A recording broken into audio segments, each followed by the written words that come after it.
Good morning, it's May 24th. It's almost 11:15 in the morning. I'm just going to talk a little bit about my running situation for today.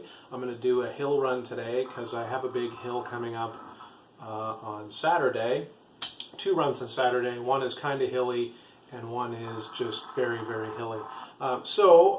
To kind of talk a little bit about it, I'm dressing for today's weather.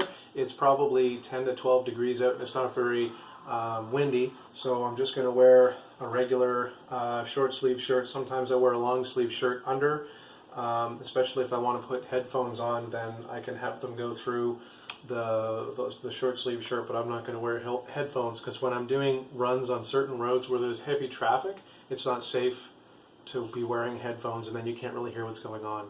And as a side note, when you're running on the Cabot Relay, you're not allowed to have any headphones of any kind whatsoever.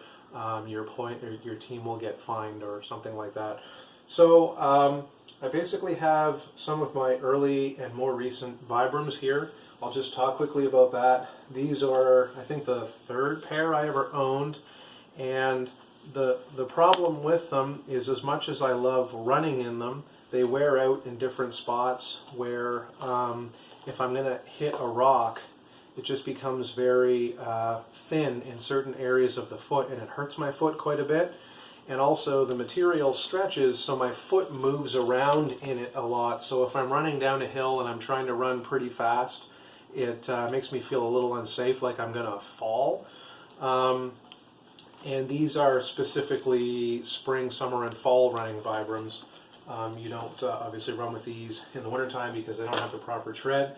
These are the newest pair of Vibrams I'd had, and the thing that disappointed me about these is these treads here, which are a little different than the treads on the old one, actually developed grooves inside here. So my feet right here, the pads of my feet, would actually, I guess if I line it up with the right one, the pads of my feet would actually get hurt right along these grooves. So if I'm running any longer than a 5-kilometer run, then these will actually start to hurt my feet. And the two runs I'm doing on Saturday are about 17 and a half kilometers each. So these aren't appropriate to wear, I guess. To talk about winter Vibrams, these were my first pair of winter Vibrams. I absolutely loved them. The only bad thing about these is they just started to wear out. They had a special material where it was hard for water to transfer through, but they were breathable, so if my foot got hot and started to sweat, it would breathe through it. But as you can see, the seams are starting to come apart, and they're just full of cracks, and the treads aren't as good as they were. I started using them last year for trail running, but trail running shoes need some padding around the pads of the feet to protect against rocks and stumps, and these didn't have it, so my feet actually hurt for about 3 weeks afterwards when I wore these. And I keep them because I love them, and they're not really throwaway yet. However, I don't really have a whole lot of uses for them. These are the pair of winter running ones I used this winter, and I loved them. They're not, I guess, as durable or waterproof as these ones, and the tread on them is just completely amazing. I ran almost 500 kilometers on these things, and the grip is just excellent. I've never fallen down when I've done winter running. I've never ever fallen down, but as you can see, the tread differences between the summer and the winter ones are quite different, and these are just absolutely fantastic. You sort of run in the wintertime kind of like you'd run on a pool deck, if you will, even though you're not supposed to run on pool decks. But the first pair I got of these, I put 100 kilometers on them, and the seam came apart right here, and I contacted Vibram, and they said, yeah, no problem, you can send them back, or it might have been actually right along here. And they said you can send them back, and I did, and then they sent me these ones, which are the same ones, but then they developed a hole in the toe, and I'm going to see if there's a place locally. Moncton Shoe Repair does some shoe repairs, because I feel like these are still really good shoes.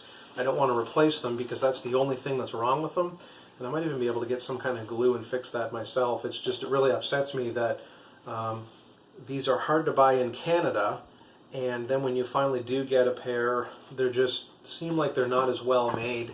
I think these Vibrams have almost 800 kilometers on them, and these, as I said, have about 5, although I run more now than I had before, which then brought me to these because I was upset with the new Vibrams and I just didn't have the money to sink into shoes. I wasn't sure if they would be able to keep up to my running, because now that I'm doing a lot more running, I wanted to have a pair of shoes which I knew wouldn't fall apart as fast.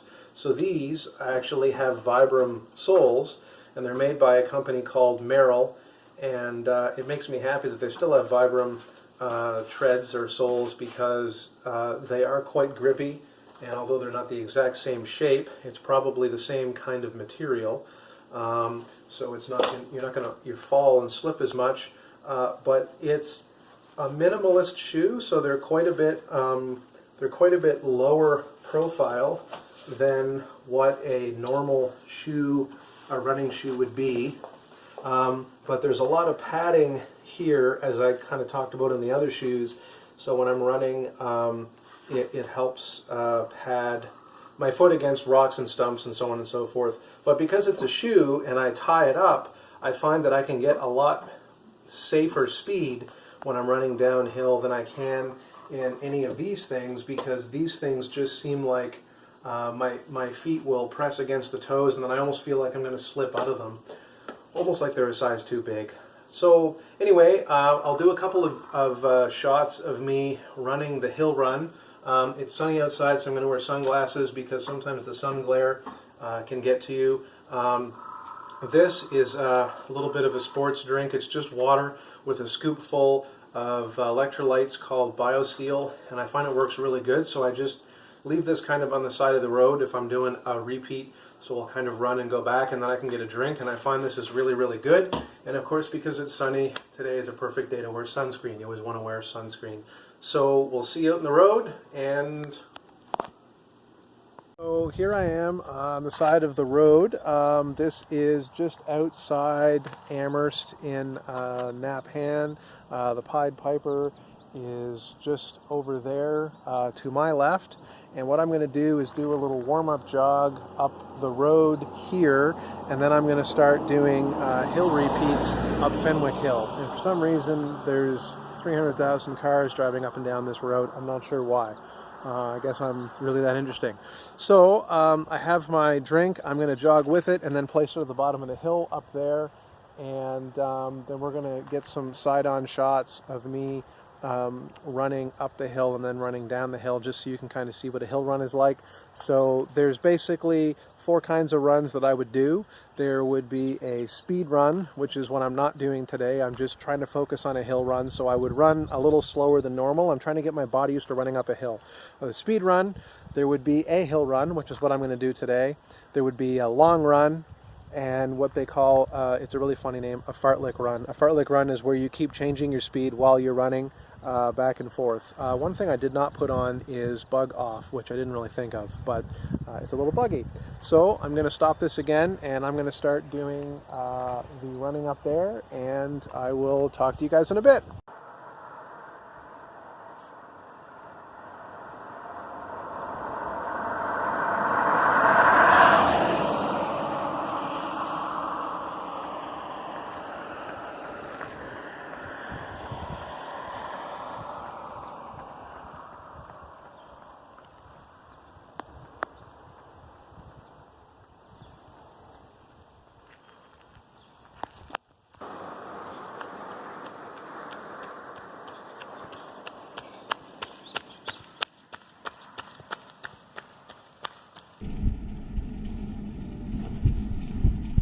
It's really busy on this road today. So I've done one 1,500 meter repeat up Fenwick Hill, turn around and go back down again. So when I run up the hill, I try to lean back a little bit to kind of have the same posture on the ground I would on flat ground. So I'm not leaning into the ground too much. I'm not leaning back too much. And I have to always try and get it in my head that I have to run at a bit of a slower pace going up the hill, because North Mountain, it's 6.5 kilometers to the top. So sometimes if I try and run 1,500 meters up this hill here, faster than what I should be at North, then when I get to North Mountain, I'll start off too fast and tire myself out. So I have to keep that in mind. And then of course I have to run the same distance back down the hill at North.